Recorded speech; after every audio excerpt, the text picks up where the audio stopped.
Yes. ठीक है, तो टैक के तीर्थ ने ग्रुप में नोट्स भेजे हैं, नोट्स नहीं मतलब एक पीडीएफ बना के भेजी है, उसमें क्वेश्चंस हैं, एक बार गो थ्रू कर लेना, सारे देख लेना। कुछ उसमें डिफरेंट भी है, जो हमने करा उससे थोड़ा सा अलग भी है, बाकी ऑलमोस्ट 90% तो सेम ही पैटर्न है, 10% डिफरेंट है, उसको देखना, जो डाउट्स आएंगे फिर उसको क्लियर करेंगे। ठीक है लीना, और जो ओके।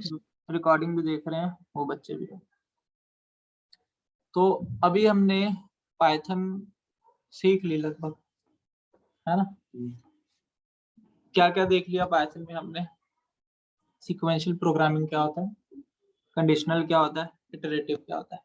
सीक्वेंस में एक स्टेटमेंट लिखी, दूसरी लिखी, तीसरी लिखी। एक स्टेटमेंट मतलब एक कमांड, कंप्यूटर को एक इंस्ट्रक्शन देना, वो एक स्टेटमेंट होगी। मल्टीपल स्टेटमेंट्स लिखोगे एक के बाद एक के बाद एक, वो कंप्यूटर काम करता रहेगा। कंप्यूटर के पास कुछ भी इंटेलिजेंस नहीं है कुछ डिसीजन मेकिंग पावर नहीं है, कुछ इंटरेस्टिंग नहीं कर रहा कंप्यूटर, जो उसको कह रहे हैं वो कर रहा है। दूसरा आया conditional programming. Conditional if, elif और एल्स को यूज करके इम्प्लीमेंट किया जाता है पाइथन में। यहाँ पे कंप्यूटर के पास थोड़ी सी इंटेलिजेंस होती है, जैसे कि एक सॉफ्टवेयर बनाया हमने सिंपल सा, बच्चे से उसके मार्क्स पूछने हैं और उसको ग्रेड बता देना। ग्रेड डिपेंड करता है कि कितने मार्क्स हैं, अगर 90 से ऊपर हैं तो ए प्लस हो गया। इस हिसाब से इफ एलिफ एलिफ एलिफ करके फिर लास्ट में एल्स लगा देंगे। इन सारी कंडीशंस के साथ ये काम हो जाएगा, ठीक है ना? ऐसे ही कंडीशनल प्रोग्रामिंग में सारे कंडीशन वाला काम आ गया। अब इसके बाद आता है और एडवांस्ड लूप्स, इटरेटिव प्रोग्रामिंग कह देते हैं, जिसमें इटरेशंस होती हैं, साइकिल रिपीटिशन होती है बार बार। तो जैसे कि अगर आपने एक रोबोट बनाना है जो ग्राउंड फ्लोर से लेके टॉप फ्लोर तक हर फ्लोर पे जाके कुछ सामान डिलीवर करे, मतलब मेरे दिमाग में क्या चल रहा है अभी मैं आपको बताता हूँ। जो बड़ी बड़ी बिल्डिंग्स नहीं होती, ग्लास लगे होते हैं, वहां पे चिपक जाए, ऊपर जाए, उसकी विंडो आ गई, वहां पे सामान छोड़े, फिर बाहर आए, ऊपर जाए, फिर सामान छोड़े, इस हिसाब से। तो ये इसमें क्या है, लूप है। हमें एक का लॉजिक लिखना है, एक बिल्डिंग पे सामान डिलीवर करने का लॉजिक लिखना है बस, और उसको रिपीट कर देना है कितनी बारी, जितने फ्लोर है। समझ आया अलीना? Yes sir. हाँ, तो ये लूप्स को यूज करके होता है। ये तीनों देख ली हमने। उसके बाद हमने फंक्शंस भी देख लिए। फंक्शंस हमारे काम को आसान करते हैं, मतलब हमें बार बार सेम चीज ना रिपीट करनी पड़े, तो हम फंक्शन बना के उसको रख लेते हैं और उसको कॉल कर लेते हैं। अभी तो ये बहुत छोटे लेवल पे देखा तुमने, अगर तुम इन फ्यूचर प्रोग्रामिंग पढ़ते हो या तुम इस प्रोफेशन में जाते हो, फिर तुम्हें फंक्शन का यूज समझ आएगा। उसके बाद फंक्शन भी देख लिया, फिर हमारे सामने एक प्रॉब्लम आई कि हम जो वेरिएबल बनाते हैं वो बनता भी हमारे प्रोग्राम रन करने के बाद है, और प्रोग्राम रन होने के बाद मतलब जब वो खत्म हो जाता है, एग्जीक्यूशन कंप्लीट हो जाती है, तो वो मेमोरी से डिलीट कर दिया जाता है। उसकी कोई, उस यूजर कुछ भी डेटा डाल रहा है, कुछ भी कर रहा है, उसकी कोई वैल्यू नहीं है, वो बनता और खत्म हो जाता है साथ के साथ। तो इसके लिए हमें समझ आया कि हम टेक्स्ट फाइल्स को या बाइनरी फाइल्स को यूज कर सकते हैं, उनमें डेटा स्टोर करा सकते हैं। फाइल हैंडलिंग भी पढ़ लिया हमने, ठीक है ना? ये 12th में तुम्हें पढ़ाए जा रहे हैं टॉपिक्स, पर इनको तुम अच्छे से पढ़ लेते हो तो तुम्हारे कॉलेज की भी पढ़ाई होगी, और तुम प्रोफेशनल लेवल पे भी बस थोड़ा सा कॉन्फिडेंस लेके जाओगे तो प्रोग्राम कर सकते हो। यही सब काम होता है और कुछ नहीं होता कि एक फाइल बना दी, ये कर दी, वो कर दिया, छोटे छोटे काम होते हैं, बस घबराना नहीं होता, इतनी बात होती है। जो घबराता है वो नहीं कर पाता। तो ये भी देख लिया हमने, पर अब एक और पॉइंट मैं तुम्हारे सामने रख रहा हूँ कि जो टेक्स्ट फाइल में मैंने डेटा स्टोर कर दिया, पर वो फाइल है तो मेरे सिस्टम में। अगर अलीना बैठी है अपने घर पे, हम बैठे हैं यहाँ पे, अगर मैं कुछ बोल रहा हूँ तो उसको उधर कैसे दिखेगा, उसके पास कैसे जा रहा है? सर्वर के थ्रू, इंटरनेट के थ्रू। अगर ये यहीं पे रिकॉर्ड होता रहता तो उसको थोड़ी पता लगता। ये रिकॉर्ड भी हो रहा है और साथ साथ सर्वर पे भी जा रहा है। व्हाट्सएप पे मैंने मैसेज किया, अगर वो टेक्स्ट फाइल बन के मेरे फोन में स्टोर हो जाता तो किसी और को थोड़ी जाता, सर्वर के थ्रू वो सबके पास जा रहा है। समझ आई बात? तो ये कैसे इम्प्लीमेंट होगा? सर्वर क्या होता है मैं तुम्हें पहले बता चुका हूँ।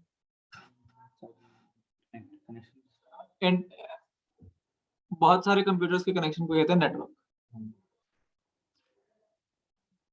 नेटवर्क वायर्स के थ्रू भी हो सकता है और इंटरनेट के थ्रू भी हो सकता है। इंटरनेट के थ्रू जो कनेक्शन होता है उसमें सर्वर की बात आती है।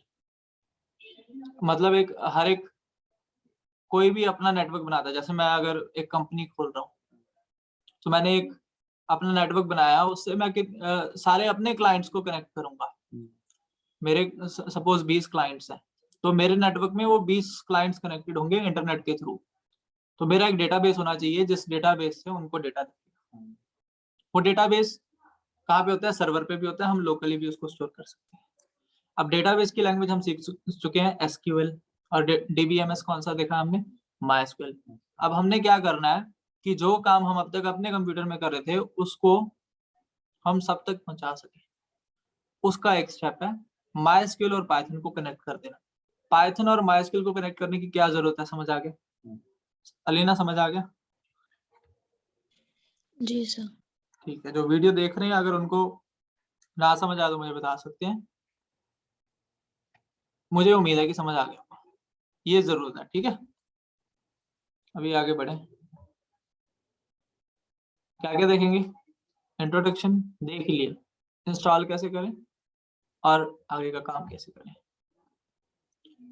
When you design real life applications, you are bounded to encounter situations wherein you need to manipulate data stored in the database through an application designed by. भारी सा सेंटेंस है पर बहुत सिंपल है। मैंने इंस्टाग्राम अकाउंट बनाया, मेरा जो यूजर नेम है वो डेटाबेस में स्टोर हुआ। अब मैं अपना यूजर नेम बदलना चाहता हूँ, तो उसके लिए मुझे एप्लीकेशन या कंप्यूटर में भी वेबसाइट कह लो उसकी जरूरत है। बस इतना लिखा। When you design real life applications like Instagram, you are bound to encounter situations, ऐसी सिचुएशन आ सकती है जहाँ पे you need to manipulate data stored in a database through an application designed by you. Simple. अब होता क्या है, हर चीज में ये चीज होगी, ये प्रॉब्लम आती है। तुमने देखा, कुछ ऐसा देखा जो तुम सोचते मुश्किल है, तुम्हारा वैसे दिमाग काम करना बंद कर जाता है। ये मुश्किल नहीं है। तुम्हें पहली बार में समझ आ गया था? नहीं आया था, क्योंकि देख के लगा हो यार बड़ा सा सेंटेंस है। बस ये माइंडसेट ही हमें हरा देता है। In order to connect to a database from within the Python, अब डेटाबेस का काम करना हमने सीख लिया, एसक्यूएल का काम सीख लिया, पर अब हमें वो काम पाइथन के थ्रू कराना है, कोड के थ्रू कराना है। क्योंकि एसक्यूएल की क्वेरी तो माइस्क्यूएल में जाके लिखेंगे ना, और यूजर अगर कुछ भी करेगा, यूजर को तो माइस्क्यूएल से मतलब ही नहीं है, उसने तो डेटा भेजना है।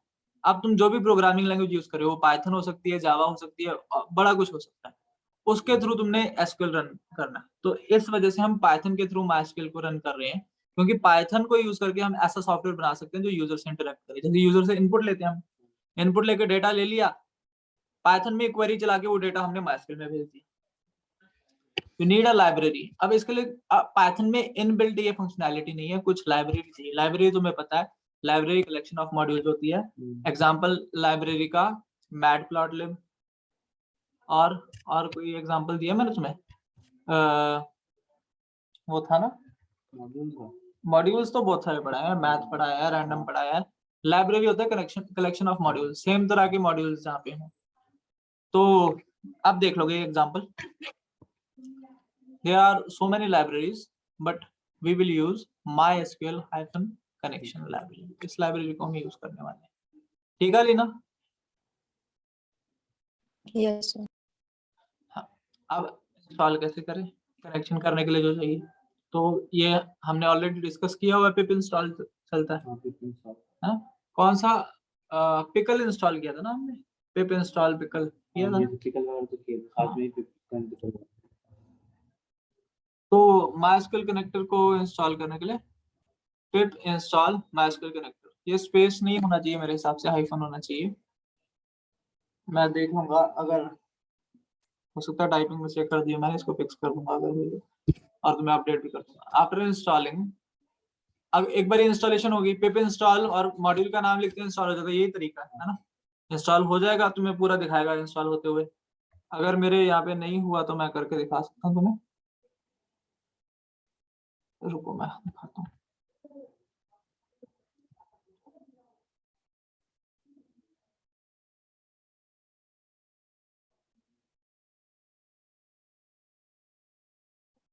इंस्टॉल क्या है नाम, MySQL connector, MySQL hyphen connector. अगर हाइफन हुआ तो ये चल जाएगा, अदरवाइज नहीं चलेगा।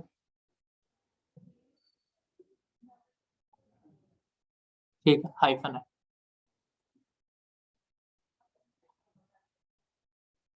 हो गया, इंस्टॉल हो गया। ठीक है, सक्सेसफुली इंस्टॉल्ड MySQL कनेक्टर 2.2.9। ठीक है लीना? यस। हाँ, इंस्टॉलेशन करने के बाद मॉड्यूल को इंपोर्ट करना पड़ता है। ये तो सेम फंक्शनैलिटी हम शुरू से देखते आए हैं। इंपोर्ट कर लिया MySQL dot connector, MySQL library में से कनेक्टर मॉड्यूल को इंपोर्ट कर लिया। If it will not show any error, it means you have successfully installed it. अगर इंस्टॉल नहीं हुआ तो इंपोर्ट करने पे एरर देगा, क्योंकि वो इंस्टॉल ही नहीं। अब इंस्टॉल कर लिया, इंस्टॉल करने के बाद कनेक्शन कैसे बनाते हैं उसके स्टेप्स मैंने लिखे हुए। पहला, इंपोर्ट करो। इंपोर्ट करने के बाद open a connection to a database. जैसे हम फाइल हैंडलिंग में ओपन फंक्शन यूज करते थे, ओपन फंक्शन यूज करने के बाद हमें एक फाइल हैंडल मिलता था, या कह लो ऑब्जेक्ट मिलता था। उस ऑब्जेक्ट को यूज करके हम सारा काम करते थे। इस तरीके से इसमें क्या नाम है, MySQL कनेक्टिविटी में हमें कनेक्शन बनाना पड़ता है। कनेक्शन बनाने के बाद कर्सर बनाना पड़ता है, और उसके बाद क्वेरी एग्जीक्यूट करते हैं। ठीक है, अब उसमें तो सिंपल था, हमने डेटा भेज दिया, पुश कर दिया, डंप कर दिया, लोड कर दिया, अगर बाइनरी डेटा की बात कर रहे हो। और नॉर्मल टेक्स्ट फाइल तो राइट कर दिया या रीड कर लिया। पर यहाँ पे हमने क्वेरी एग्जीक्यूट करनी है। ये उससे ज्यादा हमें फीचर्स भी देता है, और थोड़ा सा कॉम्प्लेक्स भी उससे ज्यादा है, पर मुश्किल नहीं है, आसान है। क्वेरी एग्जीक्यूट करी, क्वेरी मतलब इंसर्ट इनटू, ये सब क्वेरीज MySQL की। क्वेरी एग्जीक्यूट करने के बाद डेटा निकाला और क्लीन कर दिया, क्लोज कर दिया। तो इंपोर्ट करने का तरीका ऑलरेडी बताया था, इंपोर्ट MySQL डॉट कनेक्टर। इसमें प्रॉब्लम है, इंपोर्ट तुम कर लोगे पर यूज करते टाइम पूरा बार बार थोड़ी लिखोगे MySQL डॉट कनेक्टर, कितना टाइम लगेगा। तो it is better to write like this, my import MySQL dot connector as SQLTOR, या खाली SQL, या कुछ भी नाम दे दो, ABCD कुछ भी दे सकते हो, फर्क नहीं पड़ता। जो नाम यहाँ पे दोगे वही नाम यूज करना पड़ेगा। हाँ, तो मैंने SQL MySQL से ले लिया और कनेक्टर से TOR ले लिया, कुछ और भी दे सकते थे, कोई दिक्कत वाली बात नहीं। अब पहला काम हो गया, इंपोर्ट कर लिया। अब उसके बाद कनेक्शन बनाना है। कनेक्शन बनाने के लिए हमारे पास कनेक्ट फंक्शन है। अभी देखो यहाँ पे मैंने इसको एलियस नहीं दिया, तो मैं पूरा लिख के दिखा रहा हूँ। कनेक्शन बनाना, MySQL dot connector, MySQL library में कनेक्टर मॉड्यूल है, उस कनेक्टर मॉड्यूल के अंदर कनेक्ट एक फंक्शन है। कनेक्ट फंक्शन 4 पैरामीटर्स लेता है, होस्ट, यूजर, पासवर्ड और डेटाबेस। अभी एग्जांपल दिया नीचे, होस्ट में लोकल होस्ट, लोकल होस्ट बताया हुआ तुम्हें मैंने। हाँ, यूजर में रूट, पासवर्ड जो भी तुमने रखा होगा वो डालोगे, और कौन से डेटाबेस पे काम करें। जैसे यूज डेटाबेस कमांड हम रन करते हैं MySQL की में क्वेरी करते हैं, यूज डेटाबेस और डेटाबेस का नाम, वो कनेक्शन बनाते टाइम हम यहाँ पे कर देते हैं, database is equal to this. ठीक है अलीना? ठीक है, यस। ये तो मैंने ऐसे ही लगा दिया। तो यहाँ पे देख लो, सेम सेम चीज है, बस इतना ही था इसमें शायद। हाँ, ये मैंने टेम्पलेट यूज कर लिया। इतना समझ आया, कनेक्शन बनाना आ गया।